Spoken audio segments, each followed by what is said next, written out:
ਅਮਰਤਾ ਪ੍ਰੀਤਮ ਦੀ ਪੁਸਤਕ ਆਵਾਜ਼ ਦੀ ਦੁਨੀਆ ਦਾ ਅਗਲਾ ਅੰਗ ਹੈ ਡੁਗ ਡੁਗੀ ਪਈ ਵੱਜਦੀ। ਵਿਸਾਖੀ ਦਾ ਪਹਿਲਾ ਸੰਗੀਤ ਰੂਪਕ ਸ਼ਾਇਦ 1963 'ਚ ਲਿਖਿਆ ਸੀ। ਉਹਦਾ ਵਰ੍ਹਾ ਮੇਰੇ ਕੋਲ ਕਿਤੇ ਲਿਖਿਆ ਹੋਇਆ ਨਹੀਂ, ਪਰ ਅਗਲੇ ਸੰਗੀਤ ਰੂਪਕ ਦਾ ਵਰ੍ਹਾ ਲਿਖਿਆ ਹੋਇਆ ਹੈ 1964। ਇਸ ਰੂਪਕ ਦਾ ਆਰੰਭ ਭੰਗੜੇ ਨਾਲ ਕੀਤਾ ਸੀ। ਡੱਗ ਡੱਗ ਡਗਾ ਡਗ ਤੇਰੇ ਕੰਨਾਂ ਨੂੰ ਕਢਾ ਦੋ ਵਾਲੇ, ਡੁਗ ਡੁਗੀ ਪਈ ਵੱਜਦੀ। ਅਸੀਂ ਹੋ ਗਏ ਖੇਤਾਂ ਵਾਲੇ, ਡੁਗ ਡੁਗੀ ਪਈ ਵੱਜ। ਸੁੱਚੇ ਪੱਟ ਦਾ ਪਵਾ ਲੈ ਤਾਣਾ, ਡੁਗ ਡੁਗੀ ਪਈ ਵੱਜਦੀ। ਮੇਰੇ ਸਿੱਟਿਆਂ ਨੂੰ ਪੈ ਗਿਆ ਦਾਣਾ, ਡੁਗ ਡੁਗੀ ਪਈ ਵੱਜਦੀ। ਨੀ ਮੈਂ ਛੋਲਿਆਂ ਨੂੰ ਦਾਤੀ ਲਾ ਲਊਂ, ਡੁਗ ਡੁਗੀ ਪਈ ਵੱਜਦੀ। ਪੱਕੀ ਇੱਟ ਦਾ ਮਹਿਲ ਪਵਾ ਦੂੰ, ਡੁਗ ਡੁਗੀ ਪਈ ਵੱਜਦੀ। ਮੇਰੀ ਕਣਕ ਖੇਤ 'ਚੋਂ ਬੋਲੀ, ਡੁਗ ਡੁਗੀ ਪਈ ਵੱਜਦੀ। ਤੇਰੀ ਭਰ ਦੂੰ ਰਿਜ਼ਕ ਨਾਲ ਝੋਲੀ, ਡੁਗ ਡੁਗੀ ਪਈ ਵੱਜਦੀ। ਧਰਤੀ ਨੇ ਅੱਜ ਚਰਖਾ ਡਾਹਿਆ, ਕੱਤਣ ਆਈਆਂ ਬਾਲੜੀਆਂ ਨੇ ਕਣਕਾਂ ਕਰਮਾਂ ਵਾਲੜੀਆਂ। ਸਾਵੀ ਚੁੰਨੀ ਮੁਰਾਦਾਂ ਪੁੰਨੀ, ਕਣਕਾਂ ਨਿੱਤ ਨਵੇਲੜੀਆਂ ਨੇ ਕਣਕਾਂ ਅੰਗ ਸਹੇਲੜੀਆਂ। ਕਣਕਾਂ ਦੀ ਖੁਸ਼ਬੂ ਵੇ ਮਾਹੀਆ, ਕਣਕਾਂ ਦੀ ਖੁਸ਼ਬੂ। ਚੇਤਰ ਮਾਹ ਅੱਜ ਬੀਤ ਗਿਆ, ਵੈਸਾਖ ਸੁਹਾਵਾ ਹੋ, ਕਣਕਾਂ ਦੀ ਖੁਸ਼ਬੂ। ਮੁੱਠ ਮੁੱਠ ਕਣਕਾਂ, ਗਿੱਠ ਗਿੱਠ ਕਣਕਾਂ, ਲੱਖ ਲੱਖ ਕਣਕਾਂ ਵੇ ਵੋ, ਕਣਕਾਂ ਦੀ ਖੁਸ਼ਬੂ। ਧਰਤੀ ਨੂੰ ਅੱਜ ਅੰਬਰ ਆਖੇ, ਘਿਓ ਵਿੱਚ ਮੈਦਾ ਗੋ, ਕਣਕਾਂ ਦੀ ਖੁਸ਼ਬੂ। ਚੰਨ ਪਕਾ ਲਈ ਹਾਂਡੀ ਮਾਹੀਆ, ਤਾਰਾ ਕਰੇ ਰਸੋ, ਕਣਕਾਂ ਦੀ ਖੁਸ਼ਬੂ। ਖੇਤਾਂ ਨੂੰ ਅੱਜ ਚੜ੍ਹੀ ਜਵਾਨੀ, ਕਣਕ ਹੋਈ ਮੁਟਿਆਰ, ਨੀ ਵੈਸਾਖ ਸੁਹਾਵਾ ਆ ਗਿਆ। ਉੱਚੀਆਂ ਲੰਮੀਆਂ ਕਣਕਾਂ ਕੀਤਾ ਸਿੱਟਿਆਂ ਦਾ ਸ਼ਿੰਗਾਰ, ਨੀ ਵੈਸਾਖ ਸੁਹਾਵਾ ਆ ਗਿਆ। ਧਰਤੀ ਨੇ ਅੱਜ ਅੰਗਣ ਧੋਤਾ, ਧੋਤਾ ਅੰਦਰ ਬਾਹਰ, ਨੀ ਵੈਸਾਖ ਸੁਹਾਵਾ ਆ ਗਿਆ। ਇਹ ਕਣਕਾਂ ਉਰਵਸ਼ੀਆਂ ਆਈਆਂ ਖੇਤਾਂ ਦੇ ਦਰਬਾਰ, ਨੀ ਵੈਸਾਖ ਸੁਹਾਵਾ ਆ ਗਿਆ। 27 ਮਈ 1964। ਸਾਰਾ ਮੁਲਕ ਵਸਦਾ ਸੀ, ਪਰ ਇੱਕ ਕੋਈ ਨਹੀਂ ਸੀ ਰਿਹਾ ਤੇ ਹੋਣੀ ਨੇ ਸਾਰੇ ਮੁਲਕ 'ਚੋਂ ਜਿਵੇਂ ਪ੍ਰਾਣ ਖਿੱਚ ਲਏ ਸਨ। 1947 ਦਾ ਵਰ੍ਹਾ ਲਹੂ 'ਚ ਭਿੱਜਿਆ ਹੋਇਆ ਸੀ, ਤਾਂ ਵੀ ਇੱਕ ਮੂੰਹ ਸਾਹਮਣੇ ਇਹੋ ਜਿਹਾ ਸੀ ਜਿਹਨੂੰ ਵੇਖ ਕੇ ਮੈਂ ਲਿਖਿਆ ਸੀ, ਦਿਲਾਂ ਦੇ ਸ਼ਹਿਜ਼ਾਦਿਆ ਪਕੜ ਕੇ ਦਾਮਨ ਤੇਰਾ, ਧਰਤੀ ਨੇ ਪਾਸਾ ਪਰਤਿਆ। ਤੇ ਉਹ ਨਹਿਰੂ ਜੀ ਸਨ, ਜਿਨ੍ਹਾਂ ਨੂੰ ਇੱਕ ਭੀੜ ਵਿੱਚ ਕਿਸੇ ਰੋਂਦੀ ਔਰਤ ਨੇ ਗਲਮਿਓਂ ਫੜ ਲਿਆ ਸੀ। ਆਹ ਵੇਖ ਆਪਣੀ ਆਜ਼ਾਦੀ, ਵੀ ਅਸੀਂ ਸਾਰੇ ਉੱਜੜ ਪੁੱਜੜ ਗਏ। ਤੇ ਉਸ ਵੇਲੇ ਨਹਿਰੂ ਜੀ ਨੇ ਉਹਦੇ ਮੋਢੇ ਨੂੰ ਸਹਾਰਾ ਦੇ ਕੇ ਆਖਿਆ ਸੀ, ਮਾਂ ਤੂੰ ਇਸ ਆਜ਼ਾਦੀ ਨੂੰ ਵੇਖ ਕਿ ਅੱਜ ਤੂੰ ਮੁਲਕ ਦੇ ਪ੍ਰਾਈਮ ਮਿਨਿਸਟਰ ਨੂੰ ਗਲਿਓਂ ਫੜ ਸਕਦੀ ਹੈ। ਤੇ ਉਹ ਨਹਿਰੂ ਜੀ ਹੁਣ ਨਹੀਂ ਸਨ ਰਹੇ। ਦਿੱਲੀ ਰੇਡੀਓ ਤੋਂ ਦਵਿੰਦਰ ਦਾ ਫੋਨ ਆਇਆ, ਦੀਦੀ ਕੁਝ ਲਿਖਣਾ ਹੋਏਗਾ ਹੁਣੇ, ਕੱਲ੍ਹ, ਛੇਤੀ ਤੋਂ ਛੇਤੀ ਆਪਣੇ ਨਹਿਰੂ ਨੂੰ ਅਕੀਦਤ ਪੇਸ਼ ਕਰਨ ਲਈ। ਮੇਰੇ ਮੂੰਹੋਂ ਨਿਕਲਿਆ ਵੀ ਇਸ ਵੇਲੇ, ਜਦੋਂ ਬੋਲਿਆ ਵੀ ਨਹੀਂ ਜਾਂਦਾ। ਉਹਨੇ ਕਿਹਾ, ਹਾਂ ਦੀਦੀ ਇਸ ਵੇਲੇ। ਹੰਭੀਆਂ ਹੋਈਆਂ ਸੋਚਾਂ ਕੋਲ ਸਿਰਫ ਇੱਕ ਨੀਂਦਰ ਸੀ, ਜੋ ਨਾ ਅੱਖਾਂ 'ਚ ਪੈਂਦੀ ਸੀ, ਨਾ ਅੱਖਾਂ ਕੋਲੋਂ ਪਰਾਂ ਹੁੰਦੀ ਸੀ। ਇਸ ਸੁੱਤੋਂ ਨੀਂਦਰੀ ਜਿਹੀ ਹਾਲਤ 'ਚ ਮੈਂ ਉੱਠ ਕੇ ਲਿਖਣ ਲੱਗ ਪਈ। ਧਰਤੀ ਦੀਆਂ ਟਾਹਣੀਆਂ ਉੱਤੇ ਰੋਜ਼ ਮਾਸ ਦੇ ਫੁੱਲ ਖਿੜਦੇ ਨੇ, ਰੋਜ਼ ਮਾਸ ਦੇ ਫੁੱਲ ਖਿੜਦੇ ਨੇ। ਪਰ ਇੱਕ ਫੁੱਲ ਕਿਹਾ ਕੂ ਖਿੜਿਆ, ਪਰ ਇੱਕ ਫੁੱਲ ਕਿਹਾ ਕੂ ਝੜਿਆ। ਧਰਤੀ ਇੰਜ ਕਦੇ ਨਾ ਹੱਸੀ, ਧਰਤੀ ਇੰਜ ਕਦੇ ਨਾ ਰੋਈ। ਕਿਹੋ ਜਿਹੀ ਇਹਦੀ ਖੁਸ਼ਬੋਈ, ਫੁੱਲ ਮੋਇਆ ਪਰ ਮਹਿਕ ਨਾ ਮੋਈ। ਕੱਲ੍ਹ ਹੋਠਾਂ 'ਚੋਂ ਆਉਂਦੀ ਪਈ ਸੀ, ਅੱਜ ਹੰਝੂਆਂ 'ਚੋਂ ਆਉਂਦੀ ਪਈ ਏ, ਭਲਕੇ ਯਾਦਾਂ 'ਚੋਂ ਆਏਗੀ। ਸਾਰੀ ਧਰਤ ਵਿਰਾਗੀ ਹੋਈ, ਕਿਹੋ ਜਿਹੀ ਇਸ ਦੀ ਖੁਸ਼ਬੋਈ, ਫੁੱਲ ਮੋਇਆ ਪਰ ਮਹਿਕ ਨਾ ਮੋਈ। ਕਿਸੇ ਤਰ੍ਹਾਂ ਰਾਤ ਗੁਜ਼ਰੀ ਸੁੱਤੀ ਜਾਗਦੀ ਹਾਲਤ ਵਿੱਚ, ਤੇ ਜੋ ਕੁਝ ਲਿਖਿਆ ਸੀ ਉਹ ਸਵੇਰੇ ਧਿਆਨ ਨਾਲ ਵੇਖਿਆ। ਖਿਆਲ ਆਇਆ ਕਿ ਅੱਧੇ ਘੰਟੇ ਦੇ ਸੰਗੀਤ ਰੂਪਕ ਲਈ ਇਹ ਸਤਰਾਂ ਕਾਫੀ ਨਹੀਂ ਹੋਣਗੀਆਂ, ਇਸ ਲਈ ਅਗਲਾ ਹਿੱਸਾ ਲਿਖਿਆ। ਇਹ ਕਿਸ ਤਰ੍ਹਾਂ ਦੀ ਰਾਤ ਸੀ, ਇਹ ਕਿਸ ਤਰ੍ਹਾਂ ਦੀ ਬਾਤ ਹੈ। ਨੀਂਦਰ ਸੀ ਅੱਜ ਕਿਹੋ ਜਿਹੀ ਕਿ ਸੁਪਨੇ ਦਾ ਮੱਥਾ ਠਣਕਿਆ। ਚਰਖਾ ਜੋ ਭੱਜਾ ਚੰਨ ਦਾ, ਪੱਛੀ 'ਚੋਂ ਤਾਰੇ ਢਹਿ ਪਏ। ਧਰਤੀ ਦੇ ਕੰਬਦੇ ਹੱਥ 'ਚੋਂ ਪੂਣੀ ਨੇ ਕਿਸ ਨੇ ਖੋਹ ਲਿਆ। ਇਤਿਹਾਸ ਨੇ ਹੌਕਾ ਲਿਆ, ਸਮਿਆਂ ਨੇ ਤੱਕਿਆ ਸਹਿਮ ਕੇ। ਪੂਰਬ ਦੀ ਕਾਲੀ ਅੱਖ ਵਿੱਚ ਸੂਰਜ ਦਾ ਅੱਥਰੂ ਲਿਸ਼ਕਿਆ। ਇੱਕ ਮਨ ਮੇਰੇ ਦਾ ਮਹਿਲ ਸੀ, ਪੈ ਗਈ ਅਚਾਨਕ ਭੌਜਲੀ। ਇਹ ਗੀਤ ਹੈ ਕਿਹੋ ਜਿਹਾ ਜੋ ਸੰਗ ਦੇ ਵਿੱਚ ਅਟਕਿਆ। ਅੰਬਰ ਦੀ ਚਾਦਰ ਪਾੜ ਕੇ ਕਫਨ ਕੋਈ ਦੇਂਦਾ ਪਿਆ। ਇਹ ਲਾਸ਼ ਕਿਹੜੇ ਫੁੱਲ ਦੀ, ਅੱਜ ਬਾਗ ਸਾਰਾ ਰੋ ਪਿਆ। ਹੁਸਨਾਂ ਤੇ ਇਸ਼ਕਾਂ ਵਾਲਿਓ, ਜਾਵੋ ਲਿਆਵੋ ਮੋੜ ਕੇ, ਮਹਿਬੂਬ ਮੇਰੇ ਦੇਸ਼ ਦਾ ਜਿੱਥੇ ਵੀ ਕਿਧਰੇ ਟੁਰ ਗਿਆ। ਇਹ ਸਾਰੇ ਲਫ਼ਜ਼ ਮੇਰੇ ਸੰਗ 'ਚ ਵੀ ਅਟਕਦੇ ਰਹੇ ਤੇ ਮੇਰੀ ਕਲਮ ਦੇ ਸੰਗ ਵਿੱਚ ਵੀ। ਸਟੂਡੀਓ 'ਚ ਬੈਠ ਕੇ ਰਾਮ ਸਰਨ ਦਾਸ ਦੀਆਂ ਪਿਆਨੋ 'ਤੇ ਕੰਬਦੀਆਂ ਉਂਗਲਾਂ ਵੇਖਦੀ ਰਹੀ ਤੇ ਗਾਉਣ ਵਾਲਿਆਂ ਦੀ ਆਵਾਜ਼ ਵਿੱਚ ਇਹ ਸਾਰੇ ਹਰਫ ਕਿਵੇਂ ਸੁਲਗਦੇ ਪਏ ਸਨ। ਇਹ ਸਭ ਕੁਝ ਉਹਨਾਂ ਪਲਾਂ ਦੀ ਦਾਸਤਾਂ ਹੈ ਜਿਨ੍ਹਾਂ ਪਲਾਂ 'ਚ ਅਸੀਂ ਸਾਰੇ ਗੁਜ਼ਰ ਰਹੇ ਸਾਂ। ਤੇ ਯਾਦ ਹੈ ਜਦੋਂ ਅਖੀਰ ਤੇ ਮੈਨੂੰ ਮੇਰੀ ਉਜਰਤ ਦਾ ਚੈੱਕ ਫੜਾਇਆ ਗਿਆ, ਅੱਖਾਂ ਭਰ ਆਈਆਂ। ਚੈੱਕ ਫੜਿਆ ਨਹੀਂ ਸੀ ਜਾ ਰਿਹਾ। ਇਹ ਕਿਹੋ ਜਿਹੀ ਕਮਾਈ ਸੀ ਜੋ ਮੈਂ ਲੈ ਨਹੀਂ ਸੀ ਸਕਦੀ ਤੇ ਸਰਕਾਰੀ ਦਫ਼ਤਰ ਦਾ ਨੇਮ ਇਹਨੂੰ ਦੇਣੋਂ ਰਹਿ ਨਹੀਂ ਸੀ ਸਕਦਾ। ਇਹ ਫੀਚਰ ਲਿਖਣ ਸੁਣਨ ਵਾਲਾ ਵੇਲਾ ਬੜਾ ਔਖਾ ਵੇਲਾ ਸੀ। 15 ਅਗਸਤ 1964। ਹੁਣ ਨਹਿਰੂ ਜੀ ਨਹੀਂ ਸਨ। ਸਾਰੇ ਮਨ ਕੁਝ ਡਾਵਾਂਡੋਲ ਸਨ ਤੇ ਇਤਿਹਾਸ ਸਾਰਿਆਂ ਦੇ ਮੂੰਹ ਵੱਲ ਵੇਖਦਾ ਪਿਆ ਸੀ। ਆਜ਼ਾਦੀ ਦੀ ਵਰ੍ਹੇਗੰਢ ਆਈ। ਰੇਡੀਓ ਦਾ ਤਕਾਜ਼ਾ ਸੀ ਕੁਝ ਲਿਖਣ ਦਾ। ਜਾਪਿਆ ਇਹ ਵੇਲਾ ਆਜ਼ਾਦੀ ਦੇ ਸੁਪਨੇ ਦੀ ਖੈਰ ਮੰਗਣ ਦਾ। ਸੁਪਨੇ ਦੀ ਪੂਰਤੀ ਲਈ ਉਸ ਦਿਨ ਦੀ ਨਜ਼ਮ ਸੀ ਜੋ ਕਲਾਕਾਰਾਂ ਨੇ ਸੁਰਾਂ ਤੇ ਸਾਜ਼ਾਂ ਨਾਲ ਉਠਾਈ। 15 ਅਗਸਤ। ਮਨ ਦੇ ਮੰਦਰ ਜਗਮਗ ਕਰਦੀ ਦੇਸ ਮੇਰੇ ਦੀ ਮੂਰਤੀ, ਇੱਕ ਸੁਪਨਾ ਤਲੀਆਂ ਜੋੜੇ ਮੰਗੋ ਪੂਰਤੀ। ਮੱਥੇ ਵਿੱਚ ਇੱਕ ਕਿਰਨ ਚਮਕਦੀ, ਕਿਰਨ ਸੋਚਦੀ, ਕਿਰਨ ਸੂਝਦੀ, ਅੱਖੀਆਂ ਦੇ ਵਿੱਚ ਤਾਰੇ, ਹੱਥਾਂ ਵਿੱਚ ਮਿਹਨਤ ਦੀਆਂ ਲੀਕਾਂ, ਲੀਕ ਕਿਰਤ ਦੀ, ਲੀਕ ਕਲਾ ਦੀ, ਸਮਿਆਂ ਨੂੰ ਸ਼ਿੰਗਾਰੇ। ਇਸ ਸੁਪਨੇ ਦੀ ਖੈਰ ਮਨਾਵਾਂ। ਇਹ ਸੁਪਨਾ ਅੱਜ ਸਾਡੀ ਗੰਗਾ ਜਮਨਾ ਦੇ ਵਿੱਚ ਤਰਦਾ। ਇਸ ਸੁਪਨੇ ਤੋਂ ਸਦਕੇ ਜਾਵਾਂ। ਇਹ ਸੁਪਨਾ ਅੱਜ ਕੂਲੇ ਪੈਰੀਂ ਧਰਤੀ ਉੱਤੇ ਤੁਰਦਾ। ਗੱਲ ਕਰੋ ਕੁਝ ਵਰਤਮਾਨ ਦੀ। ਇਸ ਸੁਪਨੇ ਦੇ ਪੈਰਾਂ ਸਦਕਾ ਮਹਿਕ ਗਈਆਂ ਨੇ ਰਾਤਾਂ। ਆਓ ਭਵਿੱਖ ਦੀ ਕਰੋ ਕਹਾਣੀ। ਇਸ ਸੁਪਨੇ ਦੇ ਹੋਠਾਂ ਸਦਕਾ ਮਹਿਕ ਗਈਆਂ ਨੇ ਬਾਤਾਂ। ਜਿਸ ਚਾਲੇ ਮੇਰਾ ਦਿਉ ਚੜ੍ਹਨ ਦਾ, ਜਿਸ ਚਾਲੇ ਮੇਰੀ ਰਾਤ ਪਵਨ ਦੀ, ਸੁਪਨਾ ਉਸ ਤੋਂ ਅੱਗੇ ਮੇਰੀ ਉਮਰਾਂ, ਤੇਰੀ ਉਮਰਾਂ ਅਤੇ ਮਨੁੱਖ ਦੀ ਸਾਰੀ ਉਮਰਾਂ ਇਸ ਸੁਪਨੇ ਨੂੰ ਲੱਗੇ। ਮਨ ਦੇ ਮੰਦਰ ਜਗਮਗ ਕਰਦੀ ਦੇਸ ਮੇਰੇ ਦੀ ਮੂਰਤੀ, ਇੱਕ ਸੁਪਨਾ ਤਲੀਆਂ ਜੋੜੇ ਮੰਗੇ ਪੂਰਤੀ। ਧਰਤੀ ਮਾਸੀ ਧਰਮ ਦੀ। ਗੱਲ ਗਾਂਧੀ ਦੀ ਸ਼ਖਸੀਅਤ ਦੀ ਸੀ, ਉਹਦੇ ਅੰਤਰ ਬਲ ਦੀ ਤੇ ਦੇਸ਼ ਦੀ ਆਜ਼ਾਦੀ ਦੀ। ਲਿਖਣਾ ਸੀ ਤੇ ਪਤਾ ਨਹੀਂ ਕਿਉਂ ਉਸ ਵੇਲੇ ਸਰੀਰਕ ਬਲ ਦਾ ਤੇ ਮਾਨਸਿਕ ਬਲ ਦਾ ਪ੍ਰਤੀਕ ਮਿਰਜ਼ਾ ਮੇਰੀਆਂ ਸੋਚਾਂ 'ਚ ਬਹਿ ਗਿਆ। ਗਾਂਧੀ ਤੇ ਮਿਰਜ਼ੇ ਦੇ ਪੈਰਾਂ ਹੇਠਲੀ ਜ਼ਮੀਨ ਵੱਖੋ ਵੱਖ ਸੀ, ਪਰ ਪਤਾ ਨਹੀਂ ਕਿੱਥੋਂ ਦੀ ਆ ਕੇ ਗਾਂਧੀ ਦੇ ਚਰਖੇ ਦੀ ਪੂਣੀ ਤੇ ਮਿਰਜ਼ੇ ਦੀ ਕਮਾਨ ਦਾ ਤੀਰ ਰਲ ਕੇ ਕੋਈ ਯਾਤਰਾ ਕਰਨ ਲੱਗ ਪਏ।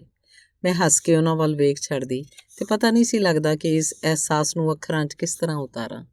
ਵੇਖਦਿਆਂ ਵੇਖਦਿਆਂ ਸਾਹਿਬਾਂ ਇੱਕ ਕਿੱਸੇ 'ਚੋਂ ਨਿਕਲ ਕੇ ਦੇਸ਼ ਦੀ ਆਜ਼ਾਦੀ ਦਾ ਪ੍ਰਤੀਕ ਬਣ ਗਈ, ਜੋ ਗੁਲਾਮੀ ਦੀ ਹੰਭੀ ਹੋਈ ਨਿਰਾਸਤਾ ਦੀ ਨੀਂਦਰ ਸੁੱਤੀ ਪਈ ਸੀ। ਸਾਹਿਬਾਂ ਦੇ ਲੱਗੇ ਲਾਣੇ ਜਦੋਂ ਸਾਹਿਬਾਂ ਨੂੰ ਜੋਰੀ ਵਿਆਹ ਦੀਆਂ ਬੇੜੀਆਂ ਪਾਉਣ ਲੱਗਦੇ ਸਨ, ਉਹ ਮਿਰਜ਼ੇ ਨੂੰ ਸੱਦ ਘੱਲਦੀ ਹੈ। ਉਹ ਆਉਂਦਾ ਪਰ ਸਾਹਿਬਾਂ ਤੱਕ ਕੱਪੜਨ ਦਾ ਰਾਹ ਕੋਈ ਨਹੀਂ। ਪਿੰਡ 'ਚ ਇੱਕ ਭਲੇ ਦਿਲ ਵਾਲੀ ਔਰਤ ਹੈ ਬੀਬੋ, ਜਿਹਦੇ ਕੋਲ ਮਿਰਜ਼ਾ ਜਾ ਕੇ ਹੱਥ ਬੰਨ੍ਹਦਾ, ਨਹੀਂ ਜੇ ਤੂੰ ਮਾਸੀ ਧਰਮ ਦੀ ਸਾਹਿਬਾਂ ਦੇ ਮਿਲਾ। ਇਹੋ ਧਰਮ ਦੀ ਮਾਸੀ ਸੀ ਜੋ ਨਿਰਾਸ਼ ਸੁੱਤੀ ਪਈ ਸਾਹਿਬਾਂ ਨੂੰ ਜਗਾਉਣ ਵਾਸਤੇ ਜਾਂਦੀ ਹੈ।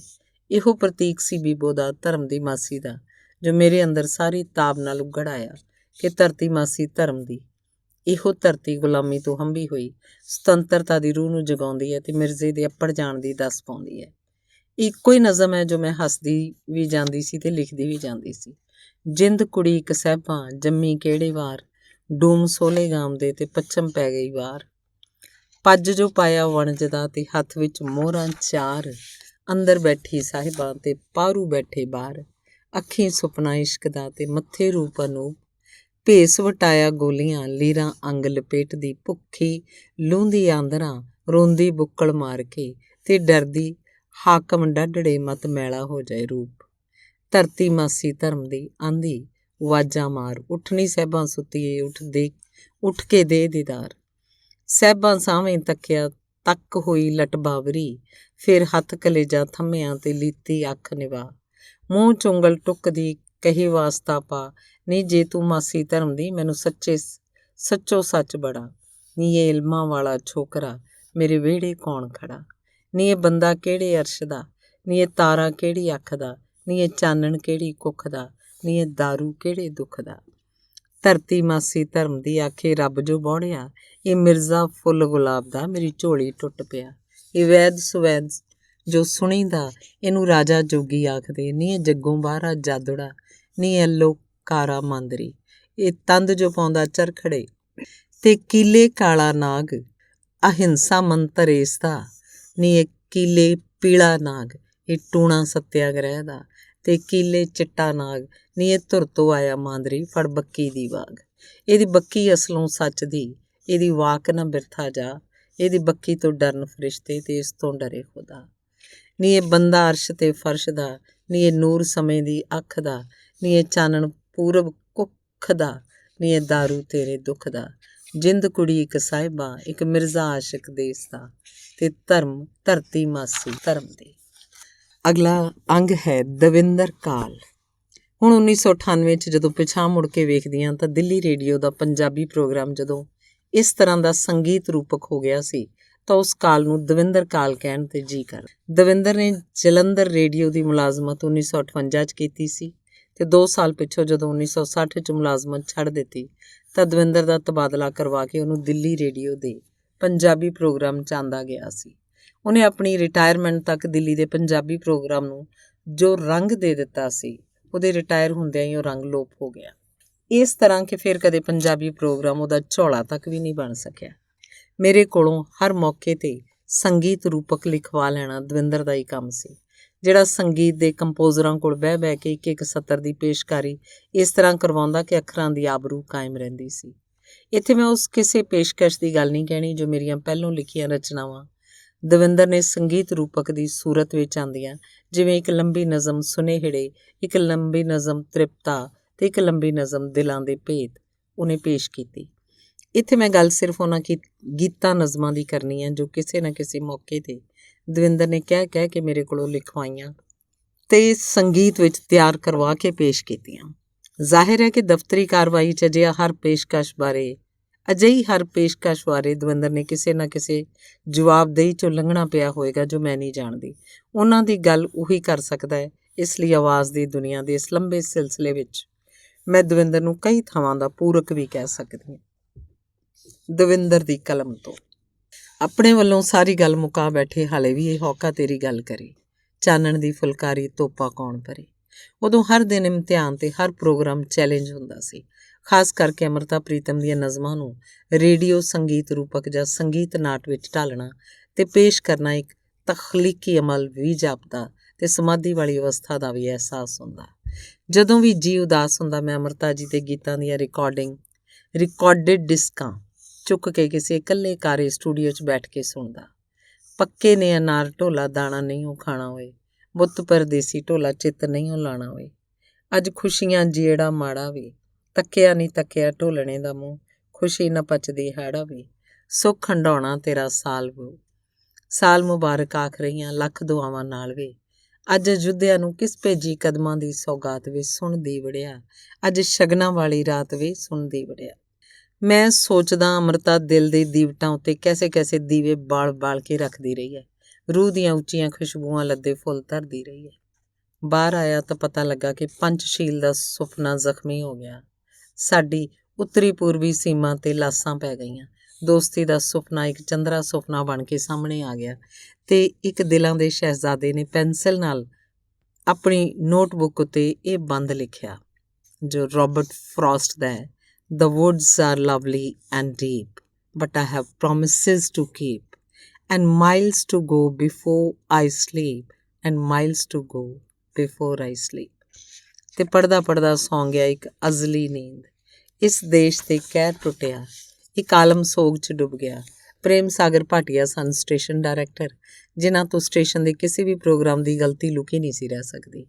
ਹੁਣ ਤਾਂ ਦੇਸ਼ ਉੱਤੇ ਸੰਕਟ ਸੀ, ਸਾਰੇ ਪ੍ਰੋਗਰਾਮ ਬੰਦ ਸਨ, ਉਦਾਸ ਨਗਮੇ ਸਨ। ਇਹ 27 ਮਈ 1964 ਦਾ ਦਿਨ ਸੀ। ਭਾਟੀਆ ਸਾਹਿਬ ਨੇ ਬੁਲਾਇਆ, ਪੁੱਛਿਆ ਪੰਜਾਬੀ 'ਚ ਕੀ ਹੋਣਾ ਚਾਹੀਦਾ ਹੈ। ਮੈਂ ਕਿਹਾ ਸ਼ਬਦ ਸੋਗ ਦੇ। ਕਹਿਣ ਲੱਗੇ ਉਹ ਮੈਨੂੰ ਪਤਾ ਹੈ ਪਰ ਪੜ੍ਹੇਗਾ ਕੌਣ? ਬਿਹਤਰੀਨ ਬੰਦਾ ਹੋਣਾ ਚਾਹੀਦਾ ਹੈ। ਜੇ ਉਹ ਮੰਨ ਜਾਏ ਤਾਂ ਸੰਤਾ ਸਿੰਘ ਤੇ ਸਾਥੀ, ਮੰਨੇਗਾ ਕਿਉਂ ਨਹੀਂ? ਉਹ ਕਹਿੰਦੇ ਨੇ ਨਾ ਮੈਂ ਟੈਸਟ ਦੇਣਾ ਨਾ ਮੈਂ ਕਿਸੇ ਕੋਲੋਂ ਘੱਟ ਫੀਸ ਲੈਣੀ ਹੈ। ਗਾਉਂਦਾ ਕੈਸਾ ਹੈ? ਜੇ ਠੀਕ ਹੈ ਤਾਂ ਜਿੰਨੇ ਪੈਸੇ ਮੰਗੇ ਦਿਓ। ਠੀਕ ਹੈ ਜੀ। ਸੋ ਇਸ ਤਰ੍ਹਾਂ ਆਜ਼ਾਦੀ ਪਿੱਛੋਂ ਪਹਿਲੀ ਵਾਰ ਸੰਤਾ ਸਿੰਘ ਤੇ ਸਾਥੀਆਂ ਨੇ ਰੇਡੀਓ ਤੋਂ ਇਹ ਸ਼ਬਦ ਪੜ੍ਹਿਆ, ਦੇਹੀ ਮਾਟੀ ਬੋਲੇ ਪੌਣ ਸੁਣ ਰਹੇ ਗਿਆਨੀ ਮੂਆ ਹੈ ਕੌਣ। ਕੋਈ ਦਰਦ ਸੀ, ਕੋਈ ਆਵਾਜ਼ ਸੀ, ਕੋਈ ਅਸਰ ਸੀ। ਭਾਟੀਆ ਸਾਹਿਬ ਬਹੁਤ ਪ੍ਰਭਾਵਿਤ ਹੋਏ। ਭਾਟੀਆ ਸਾਹਿਬ ਦਾ ਚਪੜਾਸੀ ਆਇਆ, ਸਾਹਿਬ ਨੇ ਯਾਦ ਕੀਤਾ ਹੈ। ਮੈਂ ਗਿਆ, ਹੁਕਮ ਹੋਇਆ, ਹੁਣ ਕੋਈ ਹੋਰ ਖਾਸ ਪ੍ਰੋਗਰਾਮ? ਹਾਂਜੀ। ਕੀ? Musical feature. ਤੇਰਾ ਦਿਮਾਗ ਖਰਾਬ ਹੈ? ਨਹੀਂ ਜੀ, ਮਿਊਜ਼ਿਕ ਨਹੀਂ ਹੋਏਗਾ, ਕੰਨ ਖੋਲ੍ਹ ਕੇ ਸੁਣ ਲੈ। ਲਿਖੇਗਾ ਕੌਣ? ਅੰਮ੍ਰਿਤਾ ਪ੍ਰੀਤਮ। ਆ ਕੇ ਮੈਂ ਮੂੰਹ ਨੀਵਾਂ ਪਾ ਲਿਆ ਕਿਉਂਕਿ ਮੈਨੂੰ ਘੂਰ ਰਹੇ ਸਨ। ਤੇ ਤੂੰ? ਮੈਂ ਵਾਰਤਕ 'ਚ ਲਿਖ ਰਿਹਾ। ਕੀ ਨਾਂ ਹੈ? ਗੁਲਾਬ ਦੀ ਮੁਸਕਾਨ। ਇਹ ਤਾਂ ਨਸਰ ਵਿੱਚ ਹੈ ਤੇ ਨਜ਼ਮ ਵਿੱਚ? ਅੰਮ੍ਰਿਤਾ ਪ੍ਰੀਤਮ। ਕਿਉਂ? ਨਜ਼ਮ 'ਚੋਂ ਤੋਂ ਅੱਛਾ ਕੋਈ ਨਹੀਂ ਲਿਖ ਸਕਦਾ। ਨਾਲੇ ਉਹ ਸਾਡੇ ਮੀਡੀਅਮ ਨੂੰ ਅੱਛੀ ਤਰ੍ਹਾਂ ਸਮਝਦੀ ਹੈ। ਸਾਡੀ ਗੱਲਬਾਤ ਅੰਗਰੇਜ਼ੀ ਵਿੱਚ ਸੀ। ਪਰ ਇਸ ਹੋਂਦ 'ਚ ਪਤਾ ਨਹੀਂ ਸੀ ਲੱਗ ਰਿਹਾ ਕਿ ਉਹ ਮੇਰੇ ਨਾਲ ਸਹਿਮਤ ਹਨ ਜਾਂ ਅਸਹਿਮਤ। ਪਰ ਯਾਦ ਰੱਖੋ, ਕੋਈ ਸ਼ੋਰਗੁਲ ਨਹੀਂ ਹੋਏਗਾ, ਕੋਈ ਸਾਜ਼ ਨਹੀਂ ਵੱਜੇਗਾ। ਉਹਨਾਂ ਪੰਜਾਬੀ 'ਚ ਤਾੜਿਆ ਤੇ ਮੈਂ ਬਾਹਰ ਆ ਗਿਆ। ਵਾਪਸ ਕਮਰੇ 'ਚ ਆ ਕੇ ਹੋਈ ਬੀਤੀ ਸੁਣਾਈ ਤਾਂ SK ਸ਼ਰਮਾ ਨੇ ਕਿਹਾ, ਅਮਰਤਾ ਜੀ ਨੂੰ ਫੋਨ ਕਰੋ। ਹੈਲੋ, ਕੌਣ? ਦਵਿੰਦਰ? ਹਾਂ ਦੀਦੀ, ਕੀ ਗੱਲ ਹੈ? ਕੁਝ ਨਹੀਂ ਨਹਿਰੂ ਜੀ। ਮੈਂ ਚੁੱਪ ਕਰ ਗਿਆ। ਹਾਂ ਦਵਿੰਦਰ, ਉਹਨੇ ਲੰਮਾ ਸਾਹ ਲਿਆ। ਕੁਝ ਲਿਖੋਗੇ? ਸੋਚਾਂ ਹੀ ਸੁੰਨ ਹੋ ਗਈਆਂ ਨੇ, ਕੁਝ ਸਮਝ ਹੀ ਨਹੀਂ ਆ ਰਿਹਾ। ਤੂੰ ਆਪ ਦੱਸ, ਇਸ ਹਾਲਤ 'ਚ ਕੁਝ ਲਿਖਿਆ ਜਾ ਸਕਦਾ? ਇਸ ਸੁੰਨਤਾ ਬਾਰੇ ਹੀ ਲਿਖੋ। ਤੂੰ ਸਵੇਰੇ ਟੈਲੀਫੋਨ ਕਰ ਲਈ, ਵਾਅਦਾ ਕੋਈ ਨਹੀਂ, ਕੁਝ ਪਤਾ ਨਹੀਂ। ਹੁਣ ਮੈਂ ਕੰਪੋਜ਼ਰ ਦੀ ਤਲਾਸ਼ ਇੱਕ ਸਟੂਡੀਓ ਤੋਂ ਦੂਜੇ ਸਟੂਡੀਓ 'ਚ ਕਰ ਰਿਹਾ ਸੀ। ਰਾਮ ਸਰਨ ਦਾਸ ਸਟੂਡੀਓ ਨੰਬਰ 4 'ਚ ਬੈਠੇ ਪਿਆਨੋ ਨਾਲ ਕੁਝ ਗੱਲਾਂ ਕਰ ਰਹੇ ਸੀ। ਪੰਡਤ ਜੀ, ਆਓ ਆਓ। ਗੁਰੂਦੇਵ। ਗੁਰੂਦੇਵ ਪੰਡਤ ਰਾਮ ਸਰਨ ਦਾਸ ਜੀ ਦਾ ਤਕੀਆ ਕਲਾਮ ਸੀ।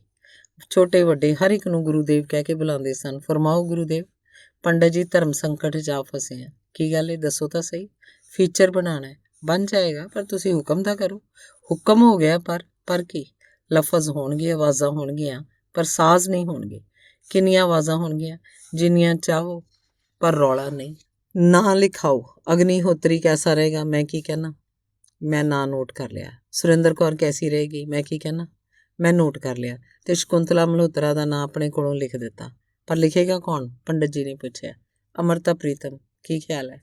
ਵਾਹ ਵਾਹ, ਗੁਰੂਦੇਵ ਲੱਖ ਰੁਪਏ ਦੀ ਗੱਲ ਕੀਤੀ ਜੇ। ਉਹਨਾਂ ਦੀ ਕਲਮ ਉੱਤੇ ਤਾਂ ਸਾਕਸ਼ਾਤ ਸਰਸਵਤੀ ਦੇਵੀ ਦਾ ਵਾਸ ਹੈ। ਮੈਂ ਕੀ ਕਹਿਣਾ? ਲੱਖ ਰੁਪਏ ਦੀ ਗੱਲ ਕੀਤੀ ਜੇ ਪੰਡਤ ਜੀ। ਮੈਂ ਕੀ ਕਹਿਣਾ ਵਾਂ? ਮੈਂ ਵੀ ਕਿਹਾ। ਤੁਸੀਂ ਠੀਕ ਕਹਿੰਦੇ ਹੋ। ਹੁਣ ਉਹ ਵੀ ਮੁਸਕਰਾ ਪਏ। ਕਦੀ ਕਦੀ ਉਹ ਮੁਸਕਰਾਉਂਦੇ ਸਨ। ਪਰ ਮੈਂ ਕਿਹਾ, ਪਰ ਕੀ? ਸਾਜ਼ ਨਹੀਂ ਵੱਜਣਗੇ ਗੁਰਦੇਵ, ਸਾਜ਼ ਵੱਜਣਗੇ। ਪੰਡਤ ਜੀ, ਮਾਰੇ ਜਾਵਾਂਗੇ। ਤੁਸੀਂ ਭਾਟੀਆ ਸਾਹਿਬ ਨੂੰ ਜਾਣਦੇ ਹੋ। ਇਹ ਗੱਲ ਤੁਸੀਂ ਮੇਰੇ ਤੇ ਛੱਡ ਦਿਓ। ਗੱਲ ਤੇ ਮੈਂ ਤੁਹਾਡੇ ਤੇ ਹੀ ਛੱਡ ਰਿਹਾ ਵਾਂ, ਪਰ ਧਿਆਨ ਰੱਖਣਾ, ਨਾ ਮੈਂ ਨੌਕਰੀ ਛੱਡਣੀ ਹੈ ਤੇ ਨਾ ਦਿੱਲੀ। ਮੈਂ ਵੀ ਦਿੱਲੀ ਨਹੀਂ ਛੱਡਣੀ, ਨਾ ਨੌਕਰੀ ਛੱਡਣੀ ਹੈ। ਗੁਰਦੇਵ ਪਾਸ ਤੇ ਤੁਸਾਂ ਕੀ ਕਰਨਾ ਹੈ? ਲਿਆਓ, ਸਕ੍ਰਿਪਟ ਦਿਓ। ਉਹ ਤੇ ਕੱਲ੍ਹ ਮਿਲੇਗਾ। ਉਹਨਾਂ ਨਾਲ ਗੱਲ ਕਰ ਲਈ ਜੀ? ਹਾਂ, ਫਿਕਰ ਨਾ ਕਰੋ। ਅਗਲੇ ਦਿਨ ਸਕ੍ਰਿਪਟ ਆ ਗਿਆ, ਦਿਲਾਂ ਦਾ ਸ਼ਹਿਜ਼ਾਦਾ। ਸਟੂਡੀਓ 'ਚ ਪੰਡਤ ਜੀ 4-5 ਸਾਜ਼ਿੰਦਿਆਂ ਨਾਲ ਬੈਠੇ ਸਨ। ਮੇਰਾ ਦਿਲ ਬੈਠ ਗਿਆ। ਪੰਡਤ ਜੀ, ਇਹ ਫੌਜ ਕਾਹਦੇ ਲਈ? ਦਵਿੰਦਰ ਜੀ, ਤੁਸੀਂ ਸੁਣੋ ਤਾਂ ਸਹੀ। ਉਹਨਾਂ ਪਿਆਨੋ ਛੇੜਿਆ, 5 ਵਾਇਲਨ ਤਿਆਰ ਹੋ ਗਏ। ਅਗਨੀਹੋਤਰੀ ਨੇ ਬੋਲ ਉਠਾਏ। ਧਰਤੀ ਦੀਆਂ ਟਾਹਣੀਆਂ ਉੱਤੇ ਰੋਜ਼ ਮਾਸ ਦੇ ਫੁੱਲ ਖਿੜਦੇ ਨੇ। ਸੁਰਿੰਦਰ ਕੌਰ ਨੇ ਸਾਥ ਦਿੱਤਾ। ਰੋਜ਼ ਮਾਸ ਦੇ ਫੁੱਲ ਝੜਦੇ ਨੇ, ਪਰ ਇੱਕ ਫੁੱਲ ਕਿਹਾ ਕੂ ਖਿੜਿਆ, ਪਰ ਇੱਕ ਫੁੱਲ ਕਿਹਾ ਕੂ ਝੜਿਆ। ਧਰਤੀ ਇੰਜ ਕਦੇ ਨਾ ਹੱਸੀ, ਧਰਤੀ ਇੰਜ ਕਦੇ ਨਾ ਰੋਈ। ਕਿਹੋ ਜਿਹੀ ਇਹਦੀ ਖੁਸ਼ਬੋਈ, ਫੁੱਲ ਮੋਇਆ ਪਰ ਮਹਿਕ ਨਾ ਮੋਈ।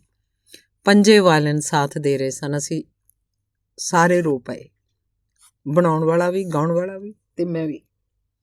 ਲੋਕਾਂ ਸੁਣਿਆ, ਉਹ ਵੀ ਰੋ ਪਏ। ਕਲਮ ਨੇ ਆਪਣਾ ਹੱਕ ਅਦਾ ਕੀਤਾ ਸੀ, ਸੰਗੀਤ ਨੇ ਆਪਣਾ ਤੇ ਗਾਉਣ ਵਾਲਿਆਂ ਨੇ ਆਪਣਾ। ਪਰ ਇੰਜ ਲੱਗਿਆ ਕਿ ਲਿਖਣ ਵਾਲੀ ਕਲਮ ਉੱਤੇ ਸੱਚਮੁੱਚ ਸਰਸਵਤੀ ਦਾ ਵਾਸ ਸੀ। ਗਾਉਣ ਵਾਲਿਆਂ ਦੇ ਗਲਿਆਂ 'ਚ ਰੱਬ ਦਾ ਨੂਰ ਆ ਗਿਆ। ਤਰਜ਼ ਬਣਾਉਣ ਵਾਲੀ ਆਤਮਾ ਨੇ ਦਿਲ ਚੀਰ ਕੇ ਰੱਖ ਦਿੱਤਾ ਤੇ ਮੈਂ ਇਹਨਾਂ ਲਫ਼ਜ਼ਾਂ, ਆਵਾਜ਼ਾਂ ਤੇ ਸਾਜ਼ਾਂ ਦੇ ਸੁਮੇਲ ਨੂੰ ਬਣਾ ਸਵਾਰ ਕੇ ਹਵਾ ਦੇ ਪੱਲਿਆਂ ਨਾਲ ਬੰਨ੍ਹ ਦਿੱਤਾ। ਜਦ ਇਹ ਬ੍ਰਾਡਕਾਸਟ ਹੋਇਆ ਤੇ ਇੱਕ ਆਲਮ ਰੋ ਪਿਆ।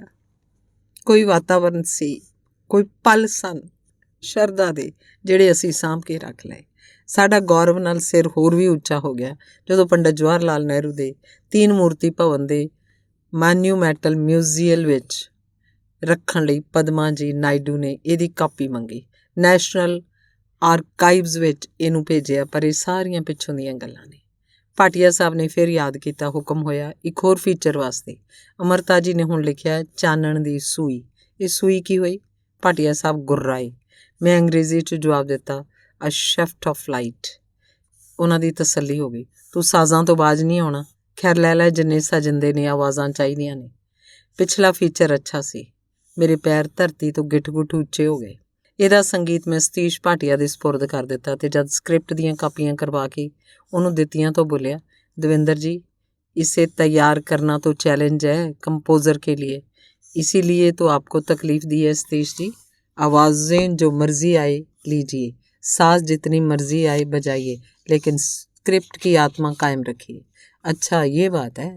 उन्हें वाकई फौज इकट्ठी कर ली। ਉਹਨੇ ਉਹ ਕੰਮ ਕੀਤਾ ਕਿ ਦਿਲ ਖੁਸ਼ ਹੋ ਗਿਆ। ਮੈਂ ਸਤੀਸ਼ ਨੂੰ ਚੁੱਕ ਲਿਆ ਤੇ ਉਸ ਮੈਨੂੰ, ਅਮਰਤਾ ਜੀ ਨੂੰ ਤਾਂ ਲੋਕਾਂ ਨੇ ਪਲਕਾਂ ਉੱਤੇ ਚੁੱਕਿਆ ਹੀ ਹੋਇਆ ਸੀ।